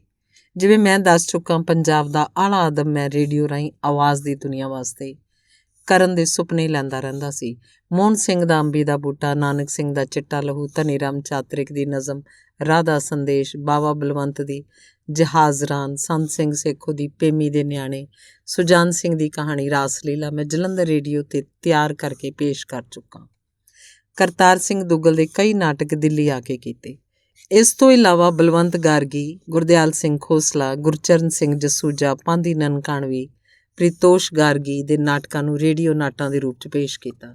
ਈਸ਼ਵਰ ਚੰਦਰ ਨੰਦਾ ਦੇ ਕਈ ਛੋਟੇ ਨਾਟਕ ਕੀਤੇ, ਪਰ ਅਮਰਤਾ ਦੇ ਛੋਟੇ ਸੰਗੀਤ ਰੂਪਕ ਹੋਲੀ, ਵਿਸਾਖੀ ਤੇ ਦੀਵਾਲੀ ਪੇਸ਼ ਕਰ ਹੀ ਚੁੱਕਾ ਸੀ। ਉਹਨਾਂ ਦਾ ਜ਼ਿਕਰ ਮੈਂ ਕਿਧਰੇ ਹੋਰ ਕੀਤਾ, ਪਰ ਉਹਨਾਂ ਦੀ ਕਲਾਸਿਕੀ ਵਡਿਆਈ ਦੀਆਂ ਨਜ਼ਮਾਂ ਨੂੰ ਰੇਡੀਓ ਰੂਪਾਂਤਰ ਦੇਣ ਦਾ ਬਾਰ-ਬਾਰ ਖਿਆਲ ਆਉਂਦਾ ਰਿਹਾ। ਅਮਰਤਾ ਜੀ ਦੀ ਇੱਕ ਲੰਮੀ ਨਜ਼ਮ ਪੰਜਾਬ ਤੇ ਉਹਦੀ ਕਾਵ ਸਾਹਿਤ ਤੇ ਸੱਭਿਆਚਾਰ ਦੀ ਬਹੁਤ ਸੰਖੇਪ ਤਾਰੀਖ ਹੈ, ਜੋ ਪੰਜਾਂ ਦਰਿਆਵਾਂ ਦੀ ਧਰਤੀ ਦੇ ਆਦਿ ਤੋਂ ਲੈ ਕੇ ਅੱਜ ਤੱਕ ਦੇ ਉਜਲੇ ਤੇ ਕਦੇ ਨਾ ਵਿਸਾਰੇ ਜਾਣ ਵਾਲੇ ਪੜਾਵਾਂ ਦੀ ਨਿਸ਼ਾਨਦੇਹੀ ਕਰਦੀ ਹੈ। ਇੱਕ ਮਾਂ ਧੀ ਦੀ ਗੱਲਬਾਤ ਦੇ ਰੂਪ 'ਚ ਹੈ। ਧੀ ਸਵਾਲ ਕਰਦੀ ਹੈ, ਮਾਂ ਦੱਸਦੀ ਹੈ। ਮਾਂ: ਧਰਤੀ ਅੰਗਣ ਮੋਕਲਾ, ਲੋਕ ਵੱਡਾ ਪਰਿਵਾਰ, ਭਾਰਤ ਪੀੜਾ ਰੰਗਲਾ, ਅੰਗਣ ਦੇ ਵਿਚਕਾਰ 14 ਅੰਗ ਸਹੇਲੀਆਂ ਉੱਚੇ ਪੀੜੇ ਬਹਿਣ, ਕੱਖੀਂ ਭਾਅ ਛੁਪਾਈਏ ਲਾਟਾਂ ਬਲਬਲ ਪੈਣ, ਸੱਭੇ ਕੁੜੀਆਂ ਸੋਹਣੀਆਂ ਗੁੱਜੀ ਰਹੇ ਨਾ ਹੀਰ, ਬੰਨ ਕਥੂਰੀ ਰੱਖੀਏ ਜਾਏ ਵਿਲਖਾ ਚੀਰ, ਧਰਤੀ ਦੇਸ ਪੰਜਾਬ ਦੀ ਹੂਰਾਂ ਵਿੱਚੋਂ ਹੋਰ, ਵਾਵਾਂ ਝੱਲਣ ਪੱਖੀਆਂ ਮੱਥਾ ਚੁੰਮੇ ਨੂਰ। ਪੰਜਾਬ ਦੀ ਪਹਿਲੀ ਮਹਾਨ ਰਚਨਾ ਬਾਰੇ ਇਹਦੇ ਪਹਿਲੇ ਵਾਕ ਨੂੰ ਕਹਿੰਦੇ ਪਹਿਲਾ ਵੇਦ। ਦੀਵਾ ਬਾਲ ਕੇ ਰੱਖਿਆ ਮੰਜ਼ਲ ਵਾਲੀ ਸੇਧ, ਹਰਫ ਸੁਨਹਿਰੀ ਏਸ ਦੇ ਅਮਨ ਹਿੰਸਾ, ਸਮਿਆਂ ਵਾਲੀ ਰਾਤ ਵਿੱਚ ਬਲਦੇ ਜਿਵੇਂ ਚਿਰਾਗ। ਪੰਜਾਬੀ ਦੇ ਪਹਿਲੇ ਅਜ਼ੀਮ ਕਵੀ ਬਾਰੇ ਇੰਝ ਹੈ: ਰੰਗ ਜੋ ਇਸ਼ਕ ਖੁਦਾਏ ਦਾ ਰੱਤਾ ਸ਼ੇਖ ਫਰੀਦ, ਖੈਰ ਜੋ ਮੰਗੀ ਬੰਦਗੀ ਆਸ਼ਿਕ ਪਈ ਦੀਦ, ਫਰੀਦਾ ਖਾਲਕ ਖਲਕ ਮੈਂ ਖਲਕ ਵਸੇ ਰੱਬ ਮਾਏ, ਮੰਦਾ ਕਿਸ ਨੂੰ ਆਖੀਏ ਤਿਸ ਬਿਨ ਕੋਈ ਨਾਏ। ਗੁਰੂ ਨਾਨਕ ਦੀ ਆਮਦ ਦਾ ਬਿਆਨ ਹੈ: ਸਗਵਾਂ ਸਗਵਾਂ ਚੰਨ ਫੇਰ ਅਰਸ਼ੋਂ ਲੱਥਾ ਆਣ, ਧਰਤੀ ਮੱਥੇ ਸੋਭਦਾ ਨਾਨਕ ਸੱਚ ਨਿਸ਼ਾਨ, ਮਾਨ ਸਰੋਵਰ ਆਖਦਾ ਕੁਦਰਤ ਤੋਂ ਬਲਿਹਾਰ, ਹੰਸ ਮੇਰੇ ਘਰ ਆਇਆ ਮੋਤੀ ਦੇਵਾਂ ਵਾਰ, ਜਿਨੀ ਸੱਚ ਨਿਬੇੜਿਆ ਮੈਂ ਕੁਰਬਾਨੇ ਤੁਧ, ਹੱਕ ਪਰਾਇਆ ਰਤ ਹੈ ਮਿਹਨਤ ਸੁੱਚਾ ਦੁੱਧ, ਬੱਦਲ ਭਰਿਆ ਮਿਹਰ ਦਾ ਮੋਰਾਂ ਬੱਧੀ ਪੈਲ, ਗੁਰਮੁਖ ਪੈਰ ਸਕਾਰ ਥੇ ਮਾਰਗ ਹੋ ਗਏ ਸੈਲ। ਸੂਫੀ ਸੁਲਤਾਨ ਸ਼ਾਹ ਹੁਸੈਨ ਬਾਰੇ ਵੇਖੋ: ਜਿੰਦ ਤਿਹਾਈ ਪਾਣੀਓ ਸਾਵੇਂ ਮੀਲਾਂ ਰੇਤ, ਲੱਭਾ ਸ਼ਾਹ ਹੁਸੈਨ ਨੇ ਸਾਹਿਬ ਸੰਦਾ ਭੇਤ, ਰੰਗ ਜੋ ਰੱਤਾ ਸਾਹਿਬ ਦਾ ਰੰਗ ਮਜੀਠਾ ਲਾਲ, ਰਾਂਝਣ ਰਾਂਝਣ ਕੂਕਦੀ ਰਾਂਝਣ ਮੇਰੇ ਨਾਲ। ਜੀ ਕਰਦਾ ਪੂਰੀ ਨਜ਼ਮ ਲਿਖਦਾ ਜਾਵਾਂ ਜੋ ਅੱਜ ਤੱਕ ਪੰਜਾਬ ਦੀ ਕਹਾਣੀ ਸਮੇਟੀ ਬੈਠੀ ਹੈ ਤੇ ਇਹਦੇ ਉਜਲੇ ਧੁੰਦਲੇ ਪਰ ਕਦੀ ਨਾ ਵਿਸਾਰੇ ਜਾਣ ਵਾਲੇ ਪੜਾਵਾਂ ਵੱਲ ਇਸ਼ਾਰਾ ਕਰਦੀ ਹੈ। ਮੈਂ ਇਹਨੂੰ ਰੇਡੀਓ ਸੰਗੀਤ ਰੂਪਕ ਦੇ ਤੌਰ 'ਤੇ ਤਰਤੀਬ ਦਿੱਤਾ। ਸੁਰਿੰਦਰ ਕੌਰ ਤੇ ਮਦਨ ਬਾਲਾ ਸਿੰਧੂ ਨੂੰ ਸੱਦ ਕੇ ਰਾਮ ਸਰਨ ਦਾਸ ਹੋਰਾਂ ਕੋਲ ਲੈ ਗਿਆ ਕਿ ਇਹਦਾ ਸੰਗੀਤ ਬਣਾਵੇ, ਤੇ ਉਹਨਾਂ ਕਿਹਾ, ਗੁਰੂਦੇਵ ਇਸ ਸਾਰੇ ਸਕ੍ਰਿਪਟ ਨੂੰ ਆਪਣੀ ਆਵਾਜ਼ 'ਚ ਪੜ੍ਹੋ। ਆਖ ਕੇ ਉਹਨਾਂ ਅੱਖਾਂ ਮੀਟ ਲਈਆਂ। ਮੈਂ ਸ਼ੁਰੂ ਹੋ ਗਿਆ, ਵਿੱਚ ਉਹ ਵਾਹ ਵਾਹ ਜੈ ਹੋ ਕਰਦੇ ਰਹੇ, ਤੇ ਜਦੋਂ ਬ੍ਰੌਡਕਾਸਟ ਹੋਇਆ ਤਾਂ ਲੋਕਾਈ ਨੇ ਪਸੰਦ ਕੀਤਾ। ਸਰਕਾਰੇ ਦਰਬਾਰੇ ਚਰਚਾ ਹੋਈ। ਸਟੇਟਸਮੈਨ ਨੇ, ਵਿਜੇ ਲਾਂਤੇ ਨੇ ਇਸ ਨੂੰ ਲੈਂਡਮਾਰਕ ਕਿਹਾ ਤਾਂ ਦਫ਼ਤਰ ਵਾਲਾ ਵੀ ਮੰਨਿਆ ਕਿ ਅੱਛਾ ਪ੍ਰੋਗਰਾਮ ਹੈ। ਇਸ ਪ੍ਰੋਗਰਾਮ ਦਾ ਨਾਂ ਹੈ ਦਿਲਾਂ ਦੇ ਭੇਤ। ਮੈਂ ਬਜਟ ਮੁਕਾ ਬੈਠਾ ਸਾਂ, ਪਰ ਅਮਰਤਾ ਦੀ ਇੱਕ ਬਹੁਤ ਚਰਚਿਤ ਤੇ ਬਹੁਤ ਅੱਛੀ ਨਜ਼ਮ ਮੇਰੇ ਨਾਲ ਤੁਰਨ ਲੱਗ ਪਈ। ਇਹਨੂੰ ਸਾਡੀ ਨੈਸ਼ਨਲ ਅਕੈਡਮੀ ਨੇ ਪਹਿਲੇ ਇਨਾਮ ਨਾਲ ਸਨਮਾਨਿਤ ਕੀਤਾ ਸੀ। ਹਾਲਾਂਕਿ ਇਹ ਤਾਂ ਮਹਿਬੂਬ ਦੇ ਨਾਂ ਦਾ ਇੱਕ ਖੱਤ ਸੀ, ਪੈਗਾਮ ਸੀ, ਜਿਹਨੂੰ ਅਮਰਤਾ ਜੀ ਨੇ ਸੁਨੇੜੇ ਕਿਹਾ।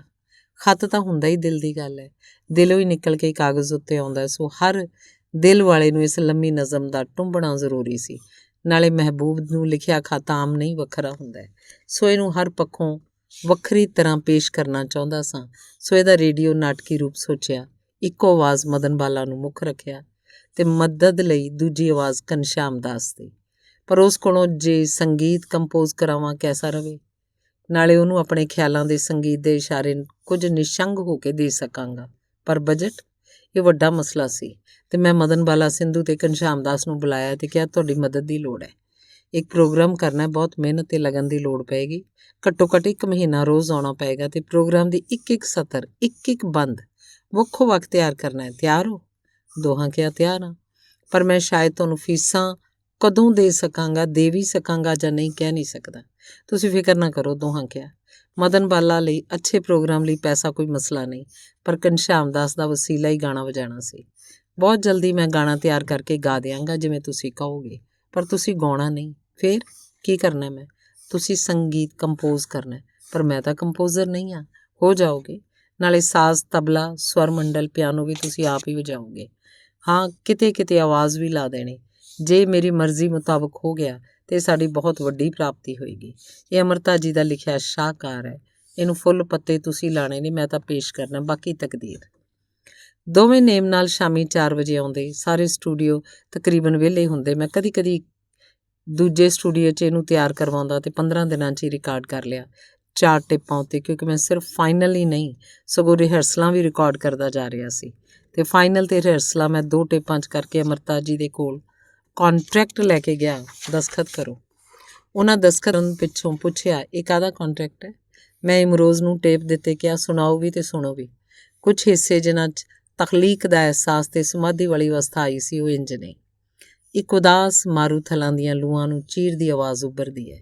ਆਵਾਜ਼ ਲੱਗੀ ਲੋ ਤੇ ਪਹਿਲੜਾ ਪੈਰ ਲੱਗਾ, ਫਿਰ ਦੂਸਰੇ ਪੈਰ ਨੇ ਸੱਦ ਲਾਈ। ਇੱਕ ਤੇਰੇ ਵਿਯੋਗ ਦਾ ਸੇਕ ਡਾਢਾ, ਦੂਜਾ ਉਮਰ ਦੀ ਸਿਖਰ ਦੁਪਹਿਰ ਆਈ। ਤੇਰਾ ਖੱਤ ਸਾਨੂੰ ਅੱਜ ਬੌੜੇ ਆਏ, ਜਿਵੇਂ ਸੱਤਾਂ ਅਸਮਾਨਾਂ ਤੇ ਘਟਾ ਛਾਈ। ਦੋਵੇਂ ਅੱਖੀਆਂ ਸਾਡੀਆਂ ਝੂਮ ਪਈਆਂ, ਮੱਥੇ ਵਿੱਚ ਨਸੀਬਾਂ ਨੇ ਪੈਲ। ਅਸਮਾਨ ਉੱਤੇ ਕੋਇਲਾਂ ਤੇ ਹੋਰ ਪੰਛੀਆਂ ਦੀਆਂ ਆਵਾਜ਼ਾਂ ਦੇ ਨਾਲ ਨਾਲ ਬੱਦਲਾਂ ਦੀ ਗਰਜ, ਬਿਜਲੀ ਦੀ ਚਮਕ ਤੇ ਮੀਂਹ ਦੀ ਆਵਾਜ਼। ਰੁੱਤਾਂ ਭੌਂਦੀਆਂ ਤੇ ਵਰੇ ਪੈ ਗਿੜਦੇ, ਵੇਖ ਕੋਈ ਅੰਤ ਨਹੀਂ ਓ ਇਹਨਾਂ ਗੇੜਿਆਂ ਦੇ, ਜਿਹੜੇ ਮੂੰਹ ਤੋਂ ਰੌਣਕਾਂ ਰੁੱਸ ਗਈਆਂ। ਹਾਲ ਵੇਖ ਜਾਵੀਂ ਉਹਨਾਂ ਵਿਹੜਿਆਂ ਦੇ। ਅੱਖਾਂ ਭਰੀਆਂ ਨੇ ਨਾਲ ਗਲੇਡੂਆਂ ਦੇ, ਹੋਠ ਭਰੇ ਨੇ ਨਾਲ ਸੁਨੇੜਿਆਂ ਦੇ। ਸਾਰ ਜਾਣਦੇ ਇਹਨਾਂ ਅੱਖਰਾਂ ਦੀ, ਸੱਜਣ ਵਿਛੜੇ ਸੱਜਣਾ ਜਿਹੜਿਆਂ ਦੇ। ਪੱਤਝੜ ਦਾ ਮੌਸਮ ਤੇ ਉਹਦਾ ਨਗਮਾ, ਵਿਲਕਦੀ ਆਵਾਜ਼। ਟੁੱਟੀ ਇੱਕ ਪੱਤੀ ਕਿਸੇ ਟਹਿਣ ਨਾਲੋਂ, ਵਣਾਂ ਵਣਾਂ 'ਚ ਰੋਹਣੀਆਂ ਬੋਲ ਪਈਆਂ। ਰੋਈਆਂ ਚੂਰੀਆਂ ਤੇ ਛੰਨੇ ਵਿਲ ਕੋਠੇ, ਬੋਲੇ ਬੇਲੇ ਬੇਲੇ 'ਚੋਂ ਦੋਹਣੀਆਂ ਬੋਲ ਪਈਆਂ। ਬੇਲੇ ਬੇਲੇ 'ਚੋਂ ਦੋਹਣੀਆਂ ਬੋਲ ਪਈਆਂ। ਜਲਾਂ ਥਲਾਂ 'ਚੋਂ ਇੱਕ ਆਵਾਜ਼ ਹੋ ਕੇ ਕਈ ਸੱਸੀਆਂ ਸੋਹਣੀਆਂ ਬੋਲ ਪਈਆਂ। ਇੱਕੋ ਆਵਾਜ਼ ਨਹੀਂ ਓ ਮੇਰੀ ਆਵਾਜ਼ ਇੱਕੋ, ਆਵਾਜ਼ ਆਵਾਜ਼ 'ਚੋਂ ਹੋਣੀਆਂ ਬੋਲ ਪਈਆਂ। ਆਵਾਜ਼ ਪੱਛੀ ਹੋਈ ਏ ਜ਼ਿਮੀਂ ਦੀ ਪਿੱਠ ਸਾਰੀ, ਖੁਰੇ ਡਾਚੀ ਦੇ ਅੱਜ ਨਸੂਰ ਹੋ ਗਏ। ਵਣਜਾਂ ਵਾਲਿਆਂ ਨੇ ਕੱਚੇ ਵਣਜ ਕੀਤੇ, ਪਾਣੀ ਛੱਲਾਂ ਦੇ ਨਾਲ ਭਰਪੂਰ ਹੋ ਗਏ। ਕੈਦੋਂ ਸਮੇਂ ਦੇ ਹੋਰ ਵੀ ਹੋਏ ਡਾਢੇ, ਚਾਕ ਸਮੇਂ ਦੇ ਹੋਰ ਮਜਬੂਰ ਹੋ ਗਏ। ਪੈਂਡੇ ਤਖਤ ਹਜ਼ਾਰਿਓਂ ਝੰਗ ਵਾਲੇ, ਹੁੰਦੇ ਹੁੰਦੇ ਅੱਜ ਹੋਰ ਵੀ ਦੂਰ ਹੋ ਗਏ। ਇਹਦੇ ਬ੍ਰਾਡਕਾਸਟ ਹੋਣ ਉੱਤੇ ਵੀ ਅਖਬਾਰੇ ਤੇ ਦਰਬਾਰੇ ਚਰਚਾ ਹੋਈ। ਮੇਰੇ ਲਈ ਘਨਸ਼ਿਆਮ ਦਾਸ ਕੰਪੋਜ਼ਰ ਵੀ ਹੋ ਗਿਆ, ਗਾਇਕ ਤਾਂ ਸੀ ਹੀ। ਗੁਰੂ ਨਾਨਕ ਦੇਵ ਜੀ ਦਾ 500 ਸਾਲਾ ਪ੍ਰਕਾਸ਼ ਦਿਵਸ ਆਇਆ, ਪਰ ਪੰਡਿਤ ਰਾਮ ਸਰਨ ਬਹੁਤ ਲੱਥੇ ਹੋਏ ਮੂੰਹ ਨਾਲ ਆਏ। ਕੀ ਗੱਲ ਹੈ? ਮੈਂ ਪੁੱਛਿਆ। ਮੇਰੀ ਨੌਕਰੀ ਖਤਰੇ 'ਚ ਹੈ। ਕਿਉਂ? ਲੋਕਾਂ ਨੇ ਭਾਟੀਆ ਸਾਹਿਬ ਦੇ ਕੰਨ ਭਰ ਦਿੱਤੇ ਨੇ, ਉਹ ਮੈਨੂੰ ਟਰਾਂਸਫਰ ਕਰ ਰਹੇ ਨੇ, ਮੇਰੀ ਮਦਦ ਕਰੋ। ਉਹਨਾਂ 1 ਘੰਟੇ ਦਾ ਪ੍ਰੋਗਰਾਮ ਮੈਨੂੰ ਪ੍ਰੋਡਿਊਸ ਕਰਨ ਲਈ ਕਿਹਾ। ਉਹ ਕਹਿੰਦੇ ਨੇ ਜਿਹਦੇ ਕੋਲੋਂ ਮਰਜ਼ੀ ਲਿਖਵਾ, ਜਿੰਨੇ ਮਰਜ਼ੀ ਆਰਟਿਸਟ ਲੈ ਕੇ ਤਿਆਰ ਕਰ ਤੇ ਪ੍ਰੋਡਿਊਸ ਕਰਾ ਕੇ ਵਿਖਾਓ ਫਿਰ। ਪਰ ਮੈਨੂੰ ਨਾ ਲਿਖਣਾ ਆਉਂਦਾ ਨਾ ਪ੍ਰੋਡਿਊਸ ਕਰਨਾ। ਹਿੰਦੀ ਮਿਊਜ਼ਿਕ ਦਾ ਦਿੱਤਾ ਨੇ 1 ਘੰਟਾ, ਹਿੰਦੀ 'ਚ ਪ੍ਰੋਡਕਸ਼ਨ ਹੋ ਜਾਏਗਾ, ਫਿਕਰ ਨਾ ਕਰੋ। ਮੈਂ ਕਿਹਾ, ਪਰ ਲਿਖੇਗਾ ਕੌਣ, ਪ੍ਰੋਡਿਊਸ ਕੌਣ ਕਰੇਗਾ? ਮੈਂ। ਪ੍ਰੋਡਿਊਸ ਵੀ ਹੋ ਜਾਏਗਾ ਤੁਹਾਡੇ ਨਾਂ 'ਤੇ, ਫਿਕਰ ਨਾ ਕਰੋ। ਸੋਮਵਾਰ ਸਕ੍ਰਿਪਟ ਤਿਆਰ ਮਿਲੇਗਾ। ਮੈਂ ਘਰ ਆ ਕੇ ਜਨਮ ਸਾਖੀ 'ਤੇ ਆਧਾਰਿਤ ਸ਼ਬਦਾਂ ਤੇ ਸਾਖੀਆਂ ਨੂੰ ਮੁੱਖ ਰੱਖ ਕੇ 1 ਘੰਟੇ ਦਾ ਪ੍ਰੋਗਰਾਮ ਲਿਖਣਾ ਸ਼ੁਰੂ ਕੀਤਾ। ਇਹਦੇ ਅੱਧੇ ਹਿੱਸੇ ਨੂੰ ਪੰਜਾਬੀ ਪ੍ਰੋਗਰਾਮ 'ਚ ਵੀ ਵਰਤਣ ਦੀ ਸੋਚ ਲਈ। ਪ੍ਰੋਗਰਾਮ ਦਾ ਸੰਗੀਤ ਰਾਮ ਸਰਨ ਦੇ ਹੀ ਰਹੇ ਸੀ। ਮੈਂ ਕਿਹਾ, ਜਿਸ ਰਾਗ 'ਚ ਸ਼ਬਦ ਹੈ ਉਸੇ 'ਚ ਹੀ ਬਣਾਉਣਾ, ਜੇ ਕਿਸੇ ਹੋਰ 'ਚ ਨਹੀਂ। ਪ੍ਰੋਗਰਾਮ ਦੀ ਬਹੁਤ ਤਾਰੀਫ ਹੋਈ, ਕਿਉਂਕਿ ਮੈਂ ਕੁਝ ਐਸੀਆਂ ਰਚਨਾਵਾਂ ਵੀ ਲੈ ਲਈਆਂ ਜੋ ਸਿਰਫ ਜਨਮ ਸਾਖੀ 'ਚ ਸਨ। ਉਹਨਾਂ 'ਚ ਇੱਕ ਨਸੀਹਤਨਾਮਾ ਵੀ ਸੀ। ਉੱਪਰ ਸਾਹਿਬ ਕੋਲ ਮਿੰਟ ਮਿੰਟ ਦੀ ਖਬਰ ਪੁੱਜ ਰਹੀ ਸੀ। ਮੈਨੂੰ ਬੁਲਾਵਾ ਆਇਆ। ਉਹ ਰਾਮ ਸਰਨ ਦਾਸ ਵਾਸਤੇ ਫੀਚਰ ਤੂੰ ਲਿਖਿਆ? ਜੀ। ਪ੍ਰੋਡਿਊਸ ਵੀ ਤੂੰ ਕੀਤਾ ਹੈ? ਮੈਂ ਸਿਰਫ ਮਦਦ ਕੀਤੀ ਹੈ। ਪ੍ਰੋਡਕਸ਼ਨ ਰਾਮ ਸਰਨ ਦਾਸ ਜੀ ਦੀ ਹੈ। ਕਿਉਂ? ਤੂੰ ਕੀ ਮਦਦ ਕੀਤੀ ਹੈ? ਉਹਨਾਂ ਦੀ ਨੌਕਰੀ ਨੂੰ ਖਤਰਾ ਸੀ, ਇਸ ਲਈ। ਤੁਸੀਂ ਤਾਂ ਕਦੀ ਕਿਸੇ ਦਾ ਮਾੜਾ ਨਹੀਂ ਕੀਤਾ, ਮੈਂ ਹੌਸਲਾ ਕਰਕੇ ਕਹਿਤਾ। ਤੂੰ ਉਹਨੂੰ ਕਹਿ ਦੇ, ਉਹਦੀ ਨੌਕਰੀ ਨੂੰ ਕੁਛ ਨਹੀਂ ਹੁੰਦਾ, ਫਿਕਰ ਨਾ ਕਰੇ, ਮੈਂ ਉਹਨੂੰ ਪੱਕਾ ਪ੍ਰੋਡਿਊਸਰ ਬਣਾ ਰਿਹਾ। ਪਰ ਤੂੰ ਪੰਜਾਬੀ ਪ੍ਰੋਗਰਾਮ ਲਈ ਗੁਰੂ ਨਾਨਕ ਦੇਵ ਜੀ ਬਾਰੇ ਕੀ ਕਰ ਰਿਹਾ? ਅੰਮ੍ਰਿਤਾ ਜੀ ਨਾਲ ਗੱਲ ਕਰ ਰਿਹਾ। ਉਹਨਾਂ ਨੇ ਇੱਕ ਬਹੁਤ ਅੱਛੀ ਤੇ ਅਜ਼ੀਮ ਨਜ਼ਮ ਲਿਖੀ ਹੈ, ਲੰਮੀ ਨਜ਼ਮ ਹੈ, ਵੱਖਰੀ ਵੀ ਨਜ਼ਮ। ਹਾਂ, ਉਸੇ ਨੂੰ ਸੰਗੀਤ ਰੂਪਕ 'ਚ ਢਾਲ ਦਿੱਤਾ ਜਾਏਗਾ। ਅੰਮ੍ਰਿਤਾ ਜੀ ਕੋਲ ਜਾ ਕੇ ਮੈਂ 9 ਸੁਪਨੇ ਦੀ ਸਕ੍ਰਿਪਟ ਲੈ ਆਇਆ। ਨਾਨਕ ਪ੍ਰਕਾਸ਼ ਤੋਂ ਪਹਿਲੇ ਤੇ ਮਾਤਾ ਤ੍ਰਿਪਤਾ ਦੇ 9 ਮਹੀਨਿਆਂ ਨੂੰ ਅੰਮ੍ਰਿਤਾ ਜੀ ਨੇ ਉਸ ਮਾਂ ਦੀ ਆਤਮਾ 'ਚ ਬਹਿ ਕੇ ਲਿਖਿਆ ਸੀ, ਜਿਹਨੇ ਇੱਕ ਰੱਬ ਦੇ ਰੂਪ ਨੂੰ ਜਨਮ ਦੇਣਾ ਹੈ। ਸੰਗੀਤ ਲਈ ਮੈਂ ਸੁਰਿੰਦਰ ਸੋਨੀ ਹੋਰਾਂ ਨੂੰ ਚੁਣਿਆ, ਕਿਉਂਕਿ ਉਹਨਾਂ ਦੀ ਪੰਜਾਬੀ ਲੋਕ ਸੰਗੀਤ ਬਾਰੇ ਜਾਣਕਾਰੀ ਤਾਂ ਮੰਨੀ ਹੋਈ ਸੀ, ਉਸਤਾਦ ਸਲਾਮਤ ਅਲੀ ਤੇ ਨਜ਼ਾਕਤ ਅਲੀ ਨੇ ਕਿਹਾ ਸੀ, ਪੂਰੇ ਹਿੰਦ ਤੇ ਪਾਕ 'ਚ ਇਹਨਾਂ ਨਾਲੋਂ ਵੱਧ ਲੋਕ ਸੰਗੀਤ ਕੋਈ ਨਹੀਂ ਜਾਣਦਾ। ਬੜੇ ਗੁਲਾਮ ਅਲੀ ਖਾਨ, ਭਾਈ ਸੰਤਾ ਸਿੰਘ, ਦਲੀਪ ਚੰਦਰ ਵੇਦੀ ਤੇ ਸ਼ਕੂਰ ਖਾਨ ਸਾਹਿਬ ਨੇ ਵੀ ਇਹੋ ਕਿਹਾ ਸੀ। ਇਹਨਾਂ ਦੇ ਤਿਆਰ ਕੀਤੇ ਗਾਉਂਦਾ ਆਲਮ ਤੇ ਗਾਉਂਦਾ ਭਾਰਤ ਨੂੰ ਮੈਂ ਆਪ ਸੁਣ ਚੁੱਕਿਆ ਸੀ। ਉਹਨਾਂ ਦੀਆਂ ਬਣਾਈਆਂ ਧੁਨਾਂ ਫਿਲਮੀ ਡਾਇਰੈਕਟਰਾਂ ਨੇ ਵੀ ਚੁੱਕੀਆਂ ਸਨ, ਜਿਵੇਂ SD ਬਰਮਨ ਨੇ। ਹੋਠੋਂ ਪੇ ਐਸੀ ਬਾਤ ਜੋ ਦਬਾ ਕੇ ਚਲੇ ਆਈ, ਖੁੱਲ ਜਾਏ ਵਹੀ ਬਾਤ ਤੋਂ ਦੁਹਾਈ ਹੈ ਦੁਹਾਈ। ਬੱਚਿਆਂ ਦੇ ਪ੍ਰੋਗਰਾਮ ਲਈ ਸੁਰਿੰਦਰ ਸੋਨੀ ਦੀ ਤਰਜ਼ ਪੂਰੀ ਦੀ ਪੂਰੀ ਚੁੱਕ ਲਈ ਸੀ। ਮੈਂ ਸਕ੍ਰਿਪਟ ਦੀਆਂ 3 ਕਾਪੀਆਂ ਕਰਕੇ ਸੁਰਿੰਦਰ ਸੋਨੀ ਹੋਰਾਂ ਕੋਲ ਗਿਆ। ਤੁਹਾਡੇ ਲਈ ਕੰਮ ਲਿਆਇਆ ਵਾਂ। ਧੰਨ ਭਾਗ, ਉਹਨਾਂ ਕਿਹਾ। ਸਕ੍ਰਿਪਟ ਪੜ੍ਹਿਆ ਤੇ ਕਹਿਣ ਲੱਗੇ, ਇਸ ਬਾਰੇ ਤੁਹਾਡਾ ਆਪਣਾ ਕੋਈ ਖਿਆਲ ਹੋਵੇ ਤਾਂ ਦੱਸੋ। ਇਹਦਾ ਖਿਆਲ ਤੇ ਸੰਗੀਤ ਮੈਂ ਤੁਹਾਡੇ ਤੇ ਛੱਡ ਰਿਹਾ, ਪਰ ਜੀ ਕਰਦਾ ਕੋਈ ਰੂਹਾਨੀ, ਅਸਮਾਨੀ, ਤਾਰਿਆਂ ਦੀਆਂ ਰਿਸ਼ਮਾਂ ਤੇ ਚੰਨ ਚਾਨਣੀ ਵਰਗਾ ਸੰਗੀਤ ਹੋਵੇ, ਜਿਸ 'ਚ ਮਾਤਾ ਤ੍ਰਿਪਤਾ ਕਦੇ ਗੁਆਚ ਜਾਵੇ, ਕਦੇ ਪ੍ਰਤੱਖ ਹੋ ਕੇ ਆਵੇ। ਇਹਨੂੰ ਗਾਵੇਗਾ ਕੌਣ, ਮੈਂ ਪੁੱਛਿਆ। ਮੈਂ ਤਾਂ ਕਹਿੰਦਾ ਵਾਂ ਤੁਸੀਂ ਇਸ ਲਈ ਲਤਾ ਮੰਗੇਸ਼ਕਰ ਨੂੰ ਬੁੱਕ ਕਰੋ। ਤੁਸੀਂ ਪੰਜਾਬੀ ਦੀ ਲਤਾ ਮੰਗੇਸ਼ਕਰ ਤੋਂ ਗਵਾ ਲਓ ਤਾਂ ਮਿਹਰਬਾਨੀ ਹੋਏਗੀ। ਕੀ ਮਤਲਬ? ਮੈਂ ਸੁਰਿੰਦਰ ਕੌਰ ਨੂੰ ਬੁਲਾਉਣਾ ਵਾਂ, ਕੀ ਖਿਆਲ ਹੈ? ਹਾਂ, ਸੁਰਿੰਦਰ ਕੌਰ ਵੀ ਠੀਕ ਹੈ, ਪਰ ਕਿਰਪਾ ਤਾਂ ਗੁਰੂ ਮਹਾਰਾਜ ਦੀ ਚਾਹੀਦੀ ਹੈ ਨਾ। 2 ਸਾਜ਼ ਹੀ ਕਾਫੀ ਨੇ, ਸਾਰੰਗੀ ਤੇ ਓਮ ਪ੍ਰਕਾਸ਼। ਸਵਰ ਮੰਡਲ ਮੈਂ ਆਪ ਛੇੜ ਦਿਆਂਗਾ। ਸੁਰਿੰਦਰ ਕੌਰ ਨੂੰ ਕਹੇ 2-3 ਵਜੇ ਠੀਕ ਸਟੂਡੀਓ ਪਹੁੰਚ ਜਾਏ। ਤੁਸੀਂ ਤਾਂ ਨਾਲ ਹੀ ਹੋਵੋਗੇ। ਜੇ ਇਜਾਜ਼ਤ ਦਿਓਗੇ ਤਾਂ ਮੈਂ ਵੀ। ਬਹੁਤ ਹੱਸਦੇ ਰਹੇ। ਤੀਜੇ ਦਿਨ ਸ਼ਾਮੀ ਉਹਨਾਂ ਸੰਗੀਤ ਨੂੰ ਆਖਰੀ ਛੋਹ ਲਾ ਕੇ ਕਿਹਾ, ਲਓ ਦਵਿੰਦਰ ਜੀ, ਮੈਨੂੰ ਜਿੰਨੇ ਰਾਗ ਆਉਂਦੇ ਸੀ ਗੁਰੂ ਚਰਨਾਂ ਦਾ ਧਿਆਨ ਧਰ ਕੇ ਸਾਰੇ ਵਰਤ ਦਿੱਤੇ, ਅੱਗੇ ਜੋ ਗੁਰੂ ਦੀ ਰਜ਼ਾ। ਤ੍ਰਿਪਤਾ ਦੇ 9 ਸੁਪਨੇ ਵਾਲਾ ਸੰਗੀਤ ਰੂਪਕ ਮੇਰੇ ਲਈ ਵਰਦਾਨ ਸਾਬਤ ਹੋਇਆ। ਇਹਨੂੰ ਵੀ ਮੈਂ ਆਪਣੇ ਤਖਲੀਕੀ ਪ੍ਰੋਗਰਾਮਾਂ 'ਚ ਉੱਚਾ ਦਰਜਾ ਦੇਣਾ। ਕੁਝ ਹਿੱਸੇ ਹਾਜ਼ਰ ਨੇ। ਟਿਮਟਿਮਾਂਦੇ ਤਾਰਿਆਂ ਦਾ ਸੰਗੀਤ ਉੱਭਰਦਾ ਹੈ। ਸੂਤਰਧਾਰ।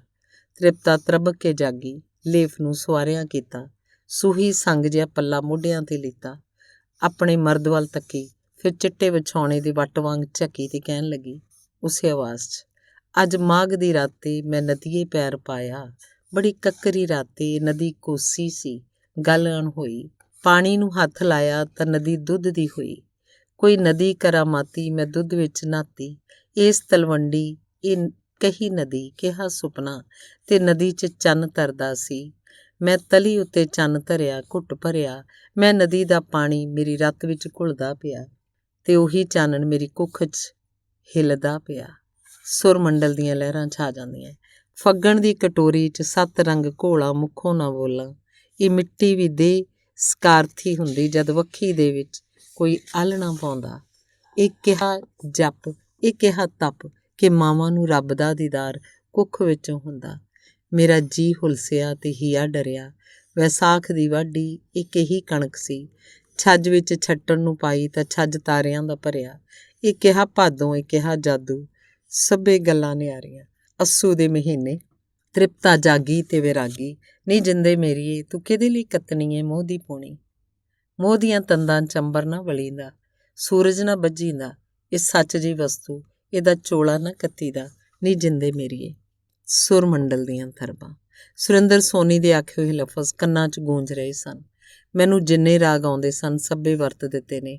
9 ਮਹੀਨੇ 9 ਰਾਗ, 9 ਮਹੀਨੇ 9 ਰਾਗ, 9 ਦਾਰੂ। ਮੈਂ ਸੋਚ ਰਿਹਾ, ਕੈਸੀ ਅਨੋਖੀ ਲਿਖਤ, ਕੈਸੀ ਅਨੂਠੀ ਇਹਦੀ ਸੰਗੀਤ ਰਚਨਾ, ਕੈਸਾ ਵਾਤਾਵਰਨ ਉਸਾਰਦੇ ਸਾਜ਼, ਸਿਰਫ 2 ਸਾਜ਼। ਮੈਨੂੰ ਸਭ ਕੁਝ ਯਾਦ ਹੈ, ਹੋਰ ਰੂਪਕਾਂ ਬਾਰੇ ਵੀ, ਧੂਣੀ ਬਾਰੇ, ਐਦਨਾਮਾ ਬਾਰੇ, ਪਰ ਵਕਤ ਹੁੰਦਾ ਹੈ। ਸਭ ਕੁਝ ਭੁੱਲਣਾ ਉਹਦੀ ਆਦਤ ਹੁੰਦੀ ਹੈ। ਤਾਂ ਵੀ ਮੈਨੂੰ ਜਾਪਦਾ ਹੈ ਵਕਤ ਉਸ ਵੇਲੇ ਨੂੰ ਚੇਤੇ ਕਰਕੇ ਆਖ ਰਿਹਾ ਹੈ, ਆਪਣੇ ਵੱਲੋਂ ਸਾਰੀ ਗੱਲ ਮੁਕਾ ਬੈਠੇ, ਹਾਲੇ ਵੀ ਇੱਕ ਹੌਕਾ ਤੇਰੀ ਗੱਲ ਕਰੇ, ਚਾਨਣ ਦੀ ਫੁਲਕਾਰੀ ਤੋਪਾ ਕੌਣ ਭਰੇ। ਧੰਨ।